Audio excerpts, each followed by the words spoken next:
Bonsoir, oui, sans doute, tout a été dit, mais je crois qu'il faut redire aussi certaines choses. Je crois que c'est clair pour tout le monde. Nous sommes face à une prise d'otage perpétrée par un État. C'est un sujet qui m'est familier. Je peux dire la chose suivante. Si je suis là devant vous aujourd'hui, c'est grâce à la mobilisation. Cela, il ne faut jamais l'oublier, il faut le redire.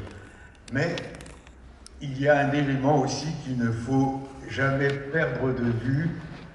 Ce n'est pas l'opinion qui négocie, il faut la volonté d'un gouvernement. L'opinion, les politiciens, les deux doivent s'articuler, s'adosser l'un à l'autre, c'est capital. Mais dès le départ, il faut bien le dire, cette histoire est mal partie, comme si chaque parti s'exerçait à un jeu de rôle et jouait sa propre partition.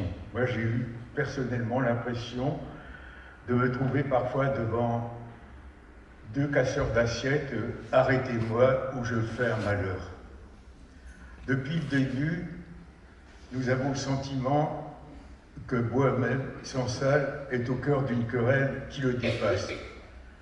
Un différend ancien avec tout ce que cela comporte de ressentiment, d'exaspération, d'emballement, une querelle qui tient surtout aussi à des colères qui soulagent. C'est pourquoi il me paraît important de dissocier notre ami de ce différend, même si l'Algérie lui reproche ses prises de position politiques. Notre ami emprisonné est un écrivain. On l'a assez souligné, sa parole est libre. On dirait parfois qu'il a commis un blasphème.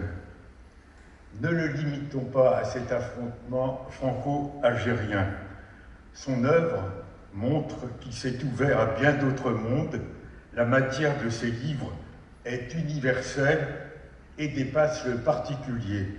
Alors pour cette raison, il faut l'exfiltrer en quelque sorte de ce démêlé compliqué, un démêlé qui, j'en ai bien peur, ne trouvera jamais de solution satisfaisante tant chacun est persécuté de son bon droit.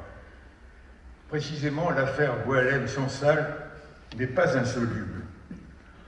C'est vrai, on l'a dit tout à l'heure, on nous annonce une issue favorable, mais dans des affaires d'otages qui connaissent tant de volte-face, l'expérience m'a appris à être circonspect.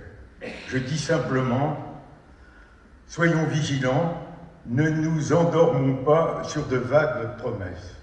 Merci.